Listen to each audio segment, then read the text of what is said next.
No, you know what I've been thinking about? I thought about, Lord, Christmas is coming. And now I'm a grandmama, and I'm out making a little money. But when I was a stay-at-home mom, when we first got started out and had little children, I remember thinking, oh my Lord, that Little Tykes kitchen's gonna sell out. And my husband doesn't like to let go of money till right at the end of Christmas. And I'm like, I gotta get there. I'll do something nasty. I'm gonna...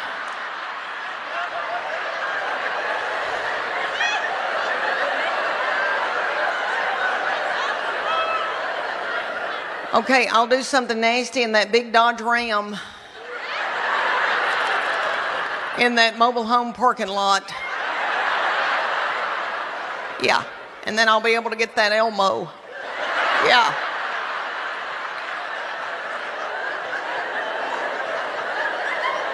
Y'all won't believe the things I've done so my children could have a good Christmas. You know, but they always did.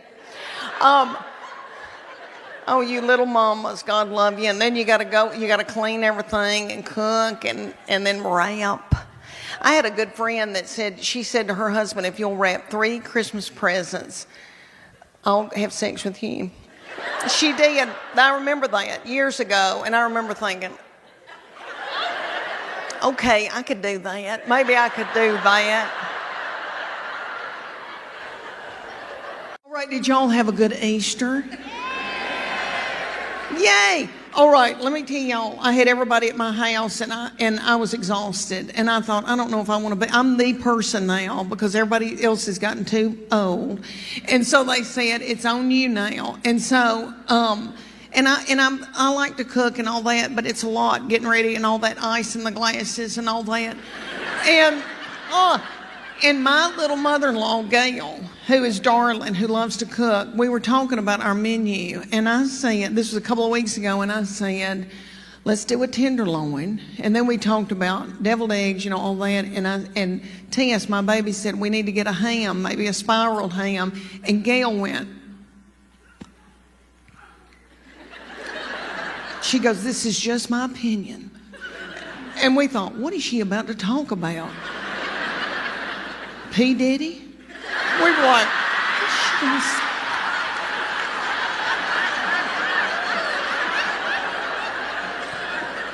she goes, it's just my opinion, but I think a ham that has not been spiraled tastes better.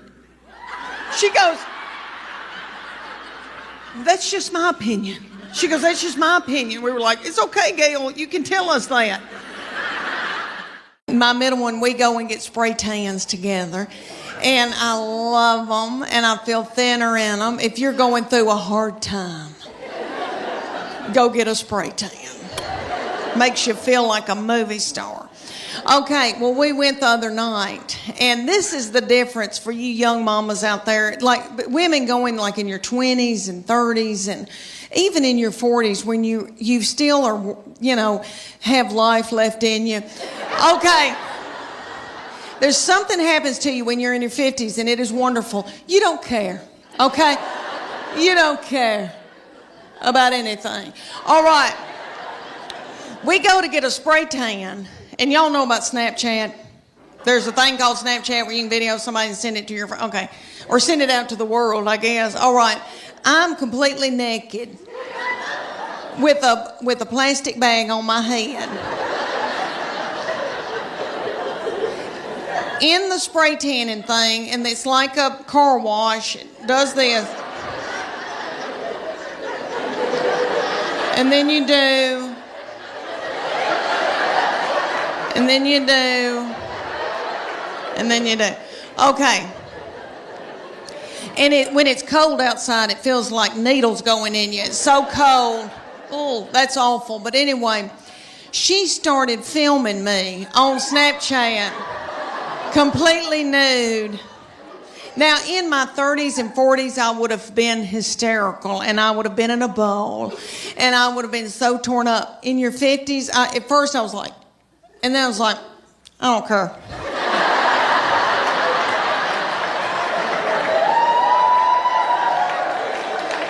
I think I may have gone. I don't care. I don't care. It's a wonderful feeling. I hope y'all can all get to that one day where you don't care. Honey, it's wonderful. I just don't care. Okay. All right. She is a beauty. And I know every crow thinks theirs is the blackest, but she's always had a bunch of boys coming around wanting to date her. So, there was one that came around and he was a player. Do y'all remember that? Player? Remember? So the young people call it player. My husband's not a player. He doesn't chat at all.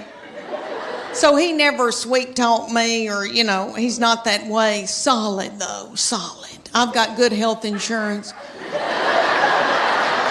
But he is never,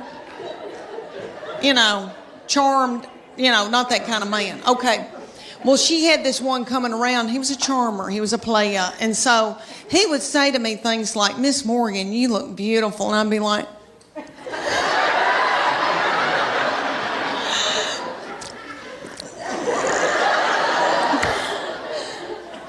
can I make you a casserole? And eventually they broke up, praise God, because I was exhausted. I was blowing my hair out every day and mopping the kitchen floor. Okay, the 5 love languages. All right, me and Chuck Morgan in Sunday school class went on a retreat, and they talked to us about the 5 love languages. And it's written by little Gary Chapman, who is a doll and tiny and does, that man's probably getting in his 90s, and he does sit-ups every day. And that little thing, and I got to meet him later, he was a doll. But anyway, the 5 love languages, if you don't know about that, you've got to get it. There was a 5 love languages for your marriage, and then there's one for your children. And you need to get that. Everybody's got a love language. And you take the test. You got to read the book and take the test. Well, you don't read the book. I didn't. But you can take the test. I like to read books about Hollywood murder. So, anyway, you take the test, and then and your husband takes the test, and you find out what his love language is, and he finds out what your love language is. And if you find that out, then you can feed them their love language. And then, so I can feed Chuck Morgan his love language, and then his love tank fills full. If I don't, he could go to work and be at a water fountain, and some whore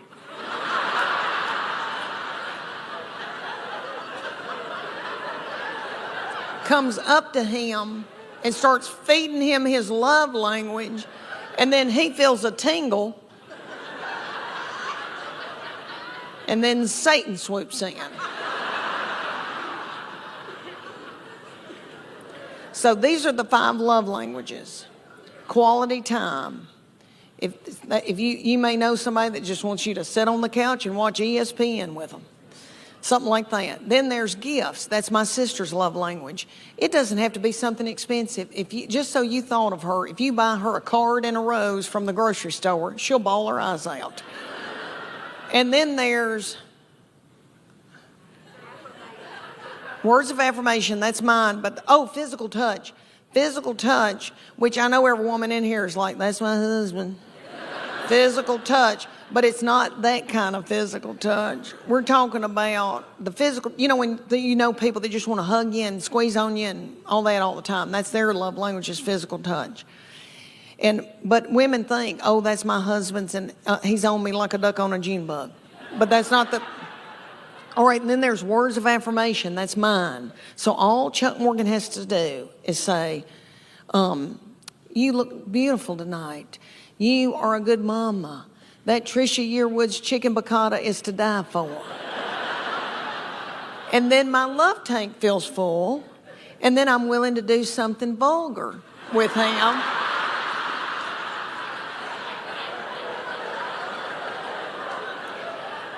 And then he gives me money to get my hair highlighted.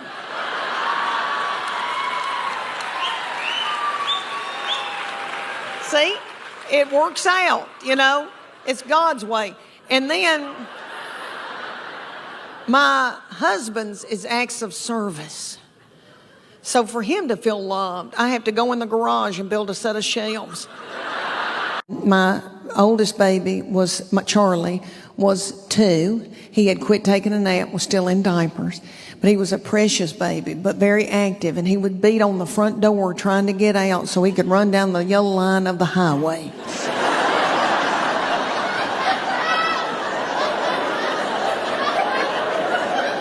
And I was worn to a frazzle. And I was about to give birth at any minute, and I got strep real bad. And my OBGYN was Pete, who was in our Sunday school class. And he was so cute. And I hated for him to see me that way. But Pete said, "You got a horrible case of strep. I'm going to have to put you in the hospital, Leanne, overnight. You're going to have to get a bag of fluids and rest." And I said, "For real? For real? I get to go in the hospital overnight? It's like somebody sent me to Turks and Caicos." Sisters, brothers, and others, welcome back to the Reporting for Duty, a tribute to our dear and blessed friend, Leslie Jordan. No, that little angel. Okay.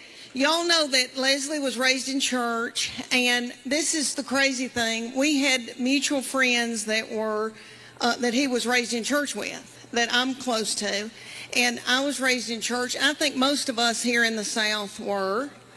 Well, I raised my children in church. I've got 3 that I'm in love with. My boy is my oldest, and then 2 girls. My boy has always been very spiritually mature and an old soul. God did it. Me and my husband did not do it. We're full of sin. But he has always been like a little old man. And when he was in high school, he went on a date with a girl, and he came home, and I said, "What have y'all been doing?" And he said, "Well, we've been kissing on the couch." I said, "It's okay. That's natural." But I said, "Baby, before you know it, you've got your arm around somebody, and then you've got your hand on her leg, and then things can get out of control." And he looked at me like I was crazy, and he said, "Mom, I've prayed about this. Nothing like that's ever going to happen." And I know he meant that at that time. And all I could think of was some of the nastiest things I ever did.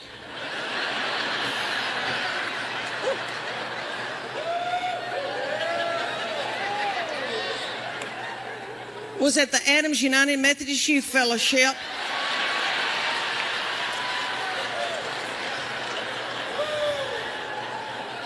On a hayride. I don't know what it was about hay that set me on fire. I wish it did now, because I could get a new purse out of that. Who in here's been to a lock-in? Oh my Lord, who came up with the lock-in? Who was that sweet fool who came up? I'm sure it was somebody well-meaning that in a committee meeting that said, "Oh y'all, let's do something for all the hormonal teenagers. We'll gather them up and put them in the church building and lock the door and turn out the lights and leave them there all night. Maybe somebody will end up pregnant." Thank y'all. Okay, let's keep this thing going. Thank y'all. Y'all been precious. Let me tell you about my family. I have my husband. We live in Knoxville, Tennessee. I have my husband. Thank you. Well, I have my husband and my 3 grown children. I have a 25-year-old boy that's married to a darling little girl. And then I have my 22-year-old daughter, and then my 20-year-old daughter, and she's still in Knoxville with us. And so these children grew up and left me with their daddy. And he is so not fun. And so doesn't chat. And so I'm just at home talking to myself. And we've got 2 beagles. And we miss these children so bad that we just sit and kiss them in the mouth. So I'm trying to adjust to just being with their daddy. And so I bought him tickets to go see Def Leppard and Journey.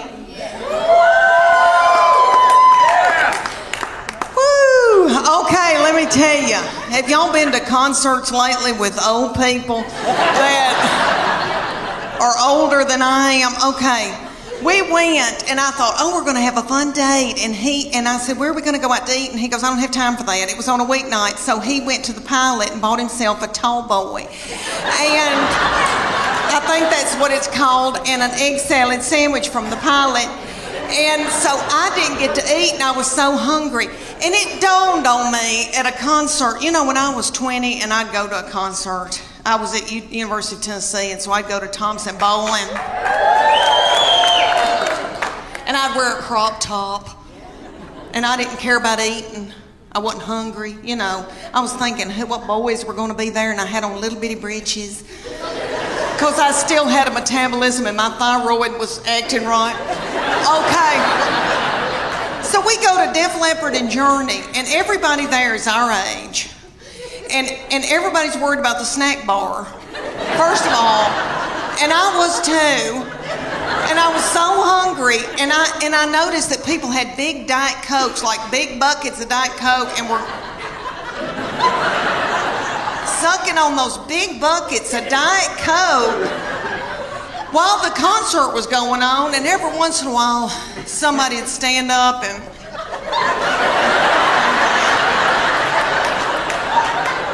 and then they'd sit back down.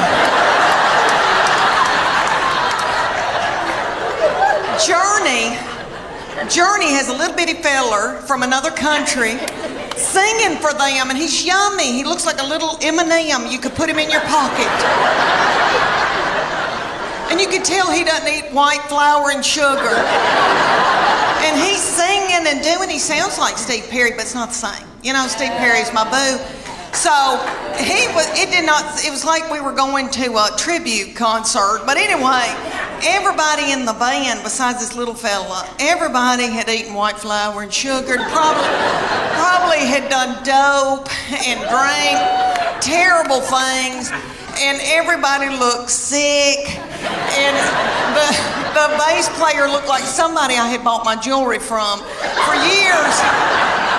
And they were just barely a-going. And then Def Leppard came out, and it was that lead singer, I think, has got thyroid issues. His hair was just thin and didn't have a lux to it. And then I noticed he had little bitty tiny legs and a little pot-belly stomach.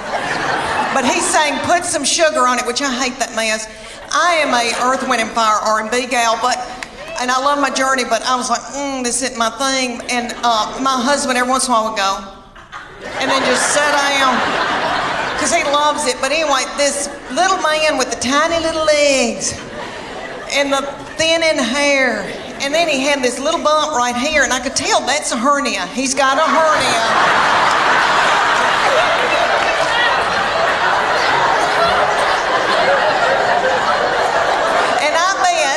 That he hadn't had time to get it fixed. He hadn't had time to put a mesh in. And you could just see it. It looks like my stomach, because I've had a hernia, but I've had mine fixed. And I thought, oh, bless his heart. But he'd do, and he'd prop a little thin, frail leg up on something. Oh, I thought, isn't it funny how things have changed since I went to concerts when I was 20? Everybody was walking out like this because everybody had inflammation in their feet.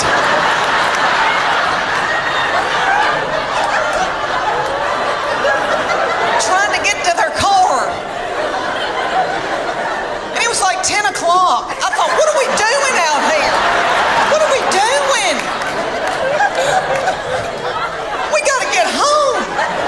We got to get in the bed. Well, all over the United States, they've got this thing called competition cheer. And it's kind of like, if you don't know what that is, it's kind of like Honey Boo Boo meets the Olympics, really. It's gymnast. They're gymnasts. And there's one in Knoxville called the Sharks.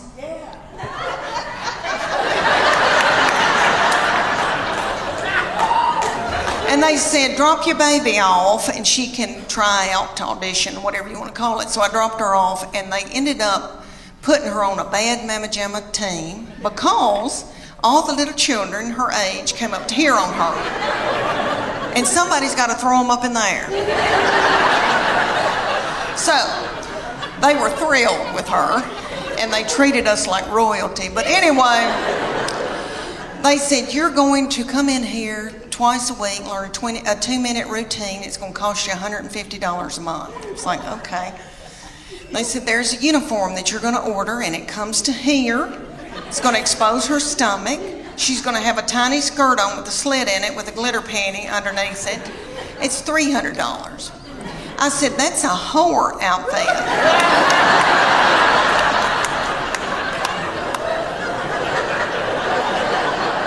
And it came with its own bag of whore makeup. So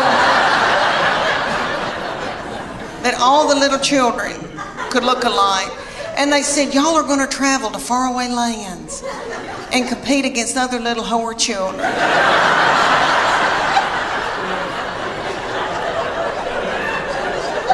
So we went to like Cincinnati or Atlanta. And we had to get hotel rooms and the gas and all of that. And then you drive up to a big coliseum, a huge coliseum. And there's tens of thousands of little whore children walking around. And my husband said, there could be pedophiles here. This is the ugliest thing I've ever, something's not right. Okay, so then they said, you're going to pay $150 for your baby to be in this competition. You're going to have to pay $30 to put a band on to get in and watch your baby in this competition. Somebody was selling corn dogs for $15. Okay. They start out with the babies, so it goes from 5 to 18 ages. So the babies come out in a tiny little skirt about the size of a napkin. And they come out to Beyonce's All the Single Ladies. And their little mamas are in their 20s. And they're not bitter yet. And they're in the front doing every move to keep their baby on track because they're babies and they need to be at home breastfeeding. So they move up throughout the day into my baby's age, and they're the reef sharks. They call out that name, honey, for 2.5 minutes. My baby throws little children up in the air, flinging little children, broken out in a sweat, working like a Trojan. Did you see my Spanx? Okay. All right. One of my girls said I look like Miley Cyrus in the Wrecking Ball in my Spanx. But anyway, so she throws these little children up. The little children she's throwing up in the air are the flyers. They call them the flyers. And they're freakishly tiny little children. I don't know where these people come from. Their mamas are freakishly tiny. I mean, I come from big people. I've got thick ankles. I can work in the fields. And the whole time she's throwing them in there, these little girls are going.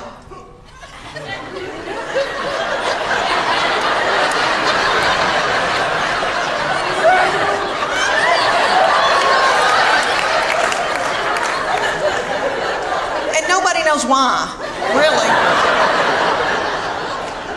So at the end of the routine, after the 2.5 minutes, the finale, everybody hunkers down on the stage, puts their forehead on the stage, and my baby is the finale.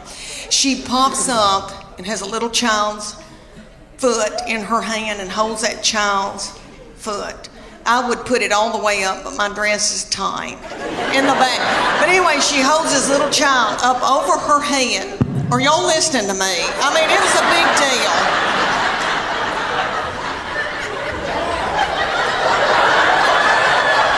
I mean, could Would you hold her up over your head or vice versa? I mean, it's a big deal.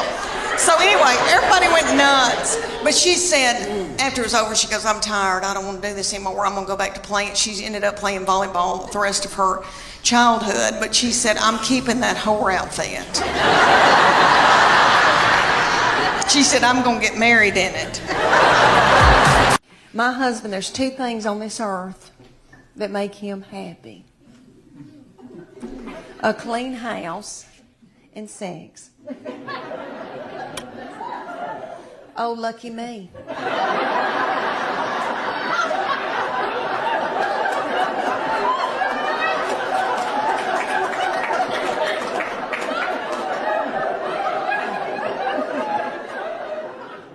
I like a clean house too. But I'm too fun to clean. I want somebody else to do it, So to make my husband happy, I got to where I would just pour bleach in certain parts of the house. And so when he came home, he'd smell it and think that I had been cleaning. It worked for a little while, and then he caught on to me. And he said, if you'll have sex with me twice a week, I'll get you a maid. No. And then,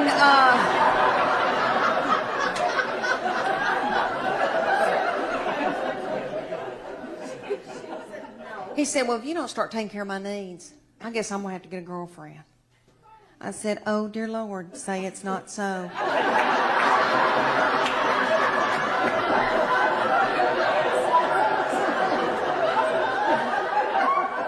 I said, well, make sure that she's stout and that she can mow, because I need some help. No, he has been a wonderful provider, and he's worked like a dog for us and done without so that we could have. But all that money going out and taking care of a family all those years, that's hard on a man.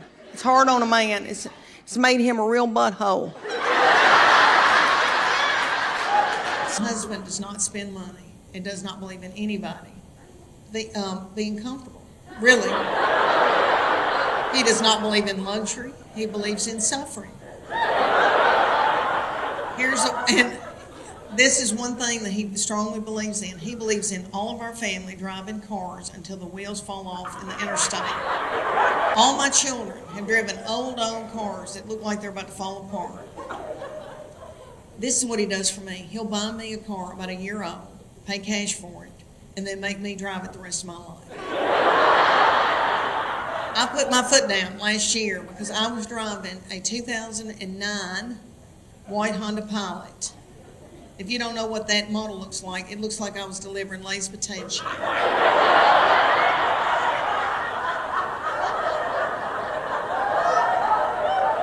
And I never felt pretty in it. I really didn't. It had over 235,000 miles on it. And the lights started flashing in it saying, get out, Leanne. Get out.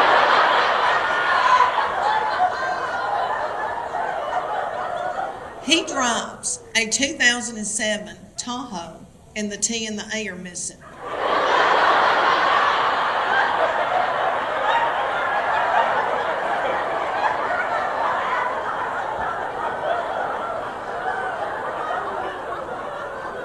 And if I was home tomorrow, we would be pulling up in that big Tahoe to the Baptist church in the doorway. And when church is over, my husband wants out of there and doesn't want to talk to anybody. And see, that's my time to fellowship. And he drives that big old Tahoe up to the front door of the Baptist church and goes.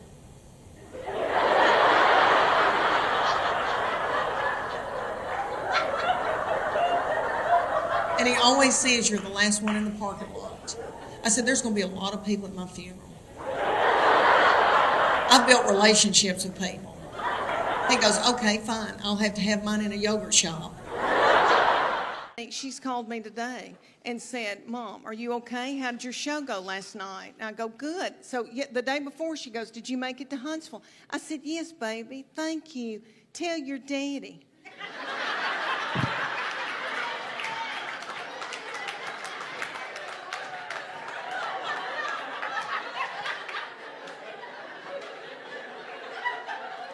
Curtis, he was so in love with me, honey. Stalked me, bought me presents, did all that. We will be married 29 years. Thank you. Thank you. Thank you. I truly believe that he would not pull me out of a burning vehicle.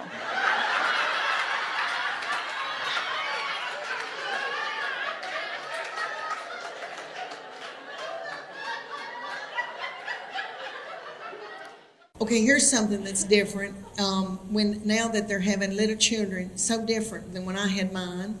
There was a book that I read in and out, and I bet a bunch of y'all that are my age read this one too. What to expect when you're expecting. Yeah, it was a hateful book. On the fourth day, at 2:00 in the afternoon, and you'll be like.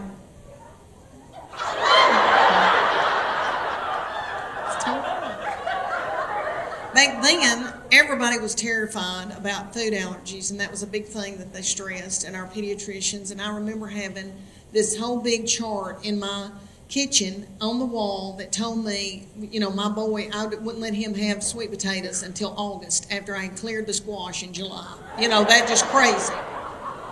And I did perfect with him. The second one came along, did okay with her, really did. That third one came along. We were at the McDonald's. I had two playing one in the balls and one up in a tube. And that my baby child did not have any teeth yet. She was in a high chair. And I threw a cheeseburger onto her high chair. And she gummed it down.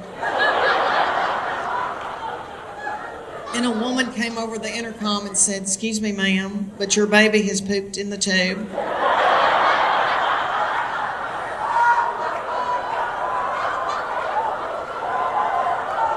So then I would have to go up in the tube, get my baby, pull my baby down through the tube.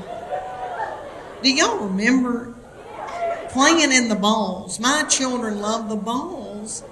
And Lord, we had a ball going. Me and my friends would go to anywhere that they had a bunch of balls and tubes, and little children would be playing in a dirty diaper and swim by on top of the balls. And then like a chicken nugget, they're going through. You think about all this with COVID. There's no way they'd let any of that happen. Good night. You think of Chuck E. Cheese? That was a free-for-all. Mine loved it. Okay.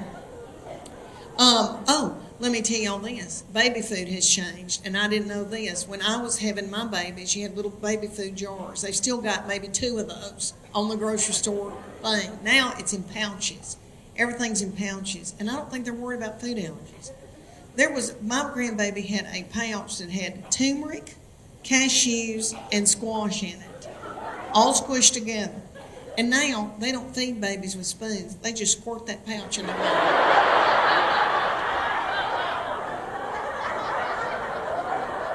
Everything's on the go. They just squirt and go, squirt and go. And I'm worried about it. I really am. I think there's going to be a whole generation that doesn't know how to use utensils. Okay, the 5 love languages. All right. Me and Chuck Morgan in Sunday school class went on a retreat, and they talked to us about the 5 love languages. And it's written by little Gary Chapman, who is a doll and tiny and that man's probably getting in his 90s, and he does sit-ups every day. And that little thing, and I got to meet him later. He was a doll. But anyway, the 5 love languages, if you don't know about that, you've got to get it. There was a 5 love languages for your marriage, and then there's one for your children. And you need to get that. Everybody's got a love language. And you take the test. You got to read the book and take the test. Well, you don't read the book. I didn't. But you can take the test. I like to read books about Hollywood murder. So anyway, you take the test, and then you can, and your husband takes the test, and you find out what his love language is, and he finds out what your love language is. And if you find that out, then you can feed them their love language. And then, so I can feed Chuck Morgan his love language, and then his love tank feels full. If I don't, he could go to work and be at a water fountain, and some whore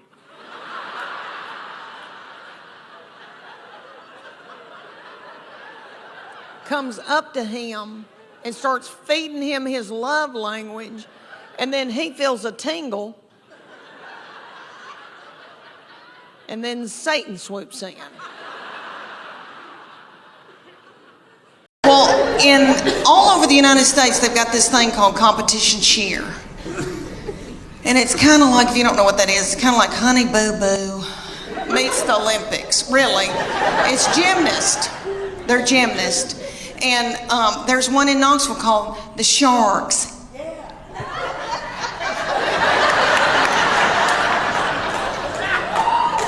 And they said, drop your baby off and she can try out to audition, whatever you want to call it. So I dropped her off, and they ended up putting her on a bad Mamma Jamma team because all the little children her age came up to hear on her. And somebody's got to throw them up in the air.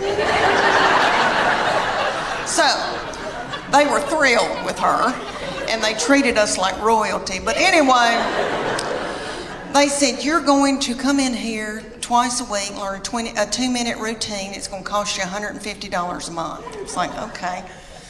They said, there's a uniform that you're going to order, and it comes to here. It's going to expose her stomach. She's going to have a tiny skirt on with a slit in it with a glitter panty underneath it. It's $300. I said, that's a whore outfit.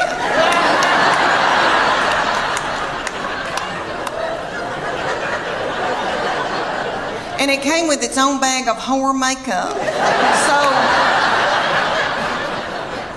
that all the little children could look alike.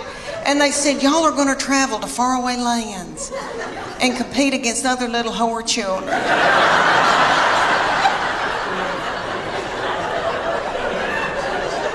So we went to like Cincinnati or Atlanta, and we had to get hotel rooms and the gas and all of that. And then you drive up to a big coliseum, a huge coliseum, and there's tens of thousands of little whore children walking around. And my husband said, there could be pedophiles here. This is the ugliest thing I've ever, something's not right.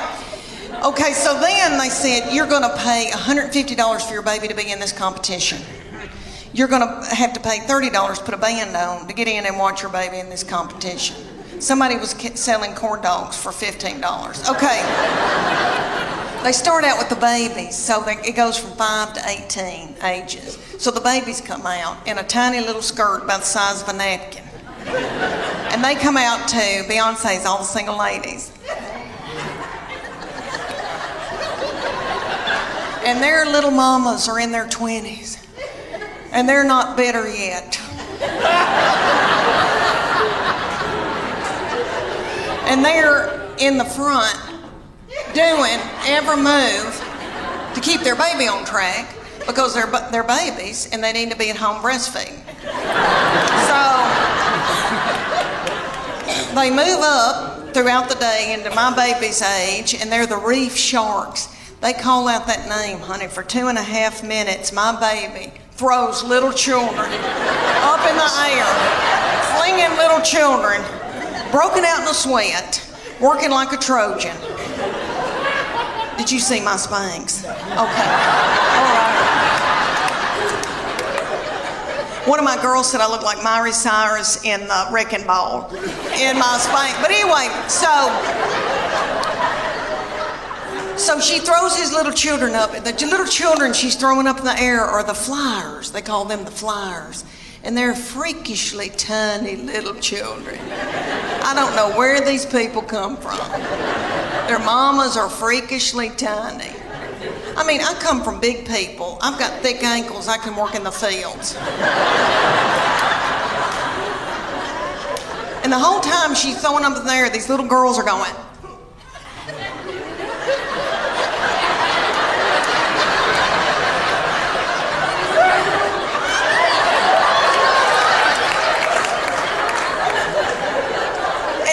knows why, really. So at the end of the routine, after the 2.5 minutes, the finale, everybody hunkers down on the stage, puts their forehead on the stage, and my baby is the finale. She pops up and has a little child's foot in her hand and holds that child's foot. I would put it all the way up, but my dress is tight in the back. But anyway, she holds this little child up over her head. Are y'all listening to me? I mean, it was a big deal.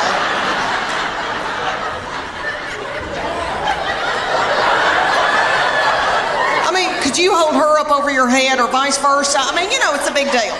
So anyway, everybody went nuts. But she said, after it was over, she goes, I'm tired. I don't want to do this anymore. I'm going to go back to playing. She ended up playing volleyball with the rest of her childhood. But she said, I'm keeping that whore outfit.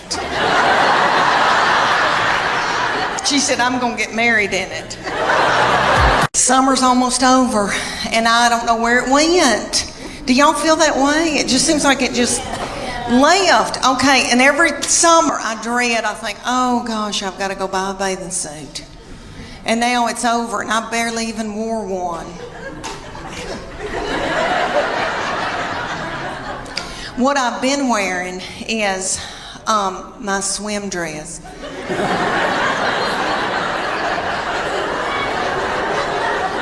Because my life is over. I did a show for a bunch of women, and one of the women came up and she said, you know, you ought to go to Sears and get you a swim dress in the Land's End department. And I thought, should this hurt my feelings?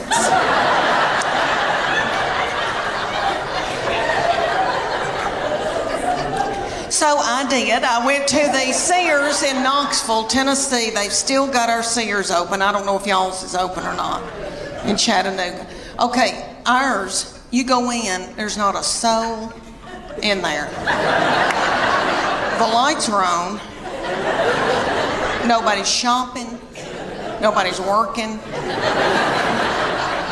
I mean, I felt creeped out, and I thought, are they running dope out of Sears?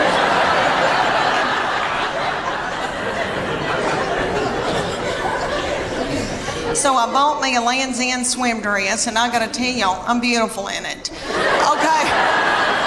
It gathers in right here where my hernia mesh is. And it shows my arms that I still have, because they're my daddy's. Jimmy Fletcher, I've still got his arms. Okay, I've still got my collarbones, praise God. And then it covers up the white flour and the sugar. So I just get a spray tan and I'm good. Well, for years, I was in torment wearing a miracle suit. I don't know if any of y'all have bought a miracle suit before. I know they've got them at y'all's Belk. I know they got them. And there's going to be a big gob of them hanging together, because they have hundreds of them. And I wore one year. I felt so desperate after I couldn't wear a bikini anymore. I wore a lavender one in Hawaii, and my husband and I went, and they took this scuba video of us scuba diving, and I popped that video in from Maui, and I thought, oh, I can't wait, and this like big lavender thing goes by, and I'm like, what is that?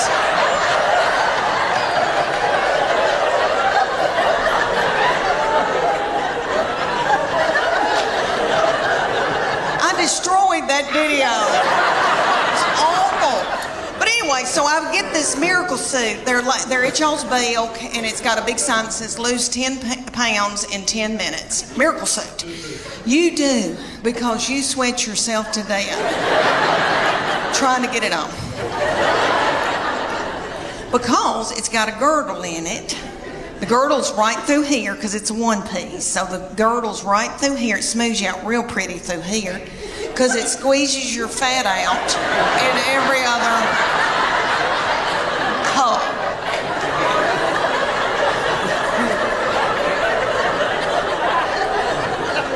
And don't get it wet, because somebody will have to cut it off of you.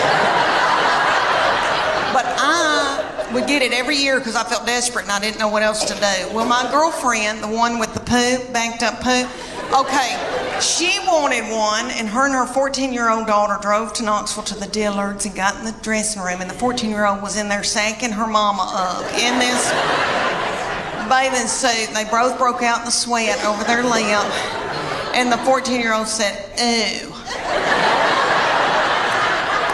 Mom, gross. Let's put it back and get out of here." She said, "I can't. I've got to buy it. I just peed in it." I've had 3 beautiful children that I'm in love with. I have a son who is 14 years old now. I cannot believe it. Thank you. And I have 2 little girls that are 11 and 9. And my baby child is in 4th grade now. I cannot believe it. When she went to kindergarten a few years back, that was going to be the first time that I was going to be by myself all day long from 8 to 3, all by myself. I nearly grieved myself to death.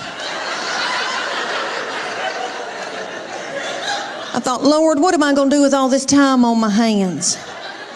I hope I don't get hooked on whiskey and start honky-tonking.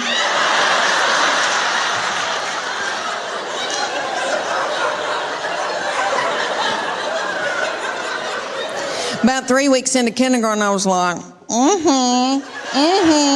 it's your birthday, Now I ain't gonna get a pap smear without somebody sitting on my head.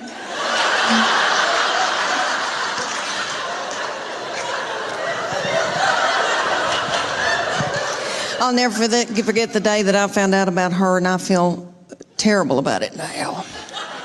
But I was overwhelmed. I knew something wasn't right. I didn't feel good. I thought, oh my gosh, surely I'm not pregnant this quick, this soon. And you know when you gotta know something, you gotta know it right then. I had no right then. I grabbed up my 2 babies and diaper bag and all that stuff you take with you everywhere you go, and I went to the Walmart in the foothills of the Appalachian Mountains. And I bought an EPT pregnancy test, and I took it in the stall at Walmart. And I tinkled on it.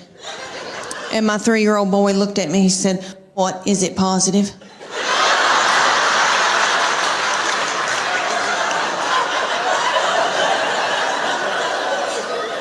And it was. So I drove home just as fast as I could, and I called my husband at work. And I said, "You're trying to kill me, aren't you? With a slow vaginal death. Is that what you're trying to?" "Well, you're not going to. You better get home right now, because I'm going to walk out in the woods and let the animals eat me."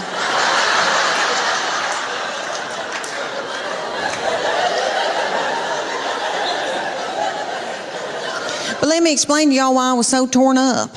I had a 13-month-old baby girl in diapers and a 3-year-old little boy in Superman panties with doo-doo balls falling out.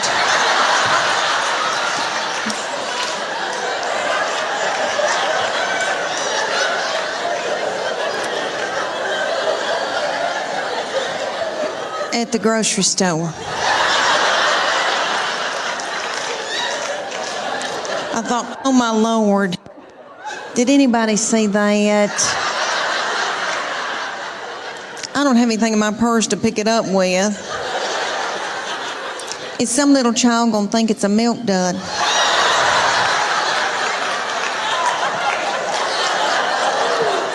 Let's just keep on moving, everybody. Just keep on moving. But God knew better than I did, because she's been a doll baby, but she's ruined. And I know I'm the one who did it. I was tired and beat down. So, anybody here who has more than 2, you know, good night by that 3rd and 4th one, you got to let them do what they got to do, you know.